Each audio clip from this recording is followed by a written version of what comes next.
Here we are headed across the bridge. You can see Mount Hood in the background. Also passing Multnomah Falls on the way to the trailhead.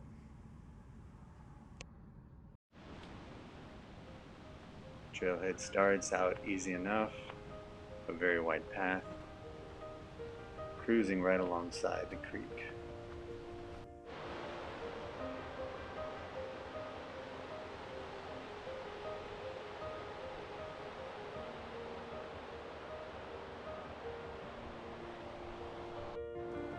As you can see, eventually it does get a little narrow. As you gain elevation above the creek, the trail gets narrow, but the view gets way better.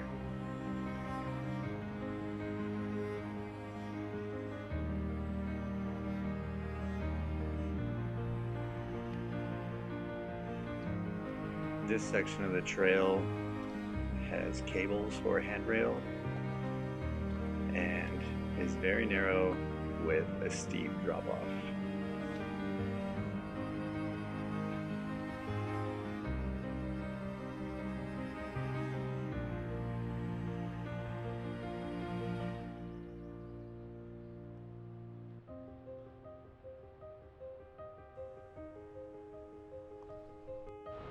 In this clip, Metlaco Falls is featured. There's only one way to get to Metlaco, and that is to rappel in from above.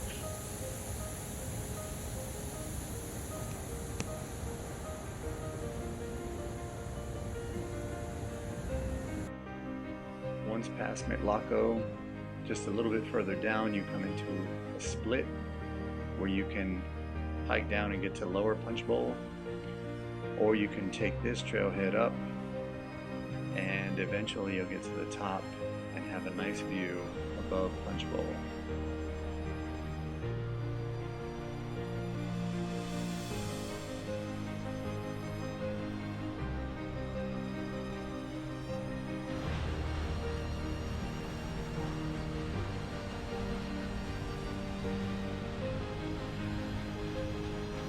Here's another vantage point above the falls. These two platforms where you can take pictures are not that easy to get to. It's quite steep and very slippery.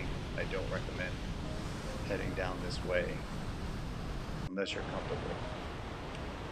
The water flow this time of year is really high and very dangerous.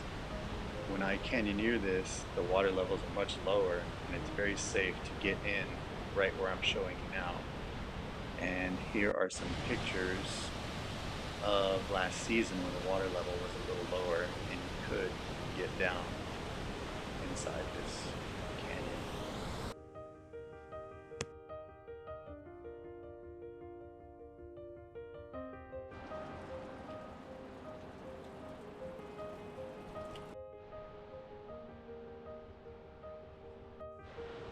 Here we have Lewitt Falls coming in from the other side of the trail.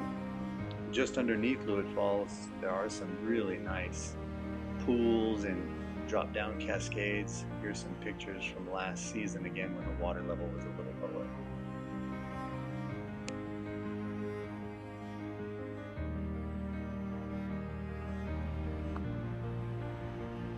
A couple miles in, and here we have High Bridge, crossing over a 100-foot gorge with really pretty water underneath. Last year when I swam this, there was a ton of trout and it was very peaceful.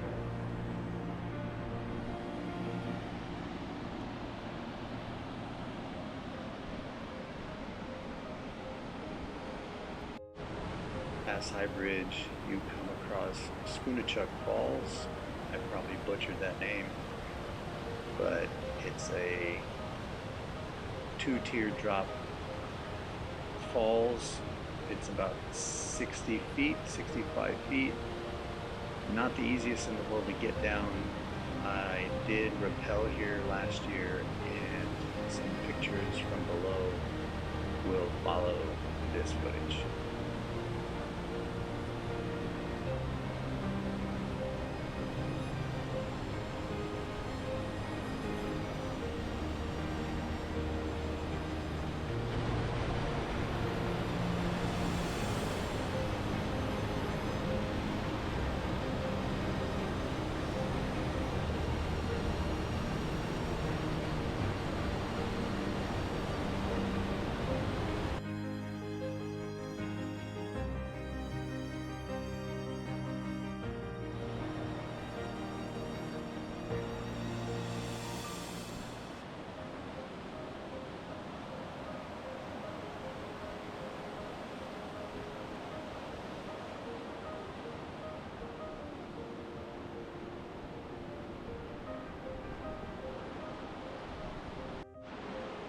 Once you get past the bridge, you will see Tennis Falls on your right.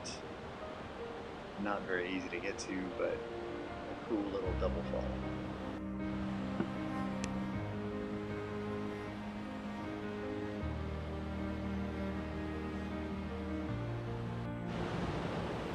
Here we have FYI Falls, a very tall, spectacular waterfall that, when you get close, is very, very windy, very, very wet, but well worth the trip.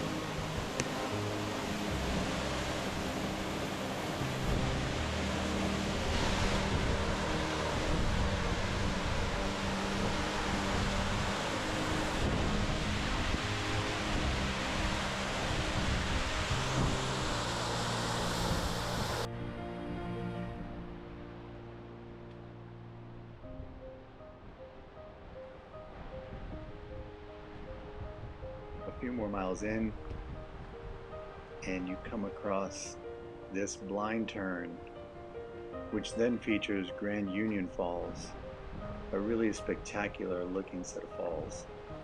This is a great vantage point.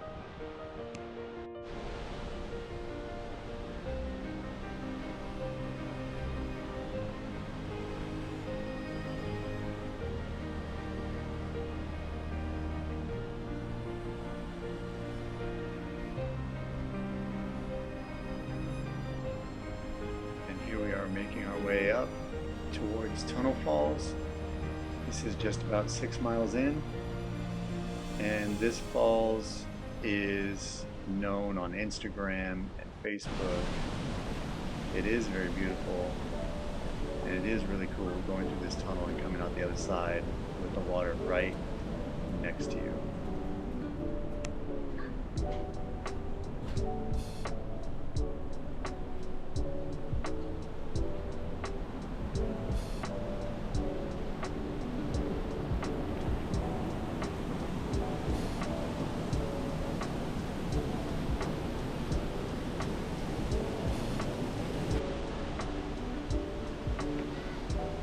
A lot of people turn around here at Tunnel Falls, but if you keep going about a half mile past this, Twister Falls is equally spectacular. You can get really close to it and feel the power of the water. It also has a cascade, drop, and then another drop. In total, it's at least 100 feet. Here's the falls from above, right before Twister.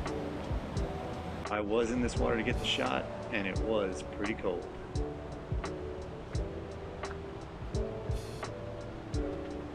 As we come to the turnaround point for me on this hike, we come across 7 Mile Falls, a massive, spectacular waterfall. I really want to rappel this one the next time I come out. So beautiful. Here we are at the end of our journey, coming back. It's about 4 o'clock, and it was a busy day. I suggest coming during the week if possible. On Saturday, like the day I came, I ended up parking about a mile away from the trailhead. Really annoying, but well worth it. Until next time, be safe out there.